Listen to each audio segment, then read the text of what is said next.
रिया को बारिश बहुत पसंद थी और उसे अमन। दोनों की मुलाकात भी एक बारिश वाले दिन ही हुई थी। कॉलेज के बाहर एक ही छतरी के नीचे खड़े होकर वहीं से उनकी कहानी शुरू हुई। धीरे धीरे दोस्ती प्यार में बदल गई और प्यार आदत में। अमन हमेशा कहता था, मैं तुम्हें कभी छोड़कर नहीं जाऊंगा, चाहे कुछ भी हो जाए।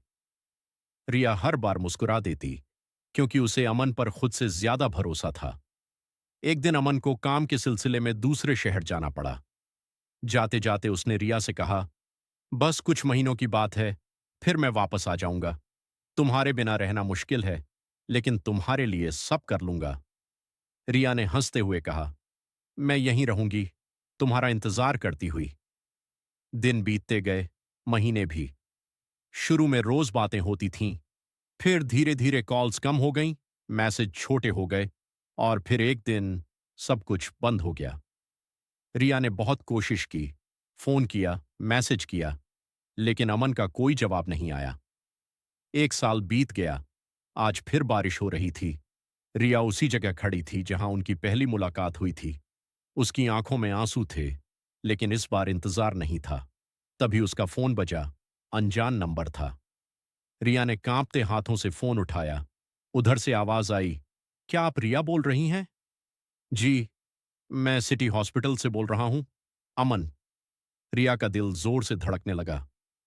अमन पिछले एक साल से कैंसर से लड़ रहा था। उसने आपको कुछ बताने से मना किया था। आज वो नहीं रहा। रिया के हाथ से फोन गिर गया। दुनिया जैसे रुक गई। कुछ दिनों बाद रिया को एक पार्सल मिला। उसमें एक डायरी थी, अमन की।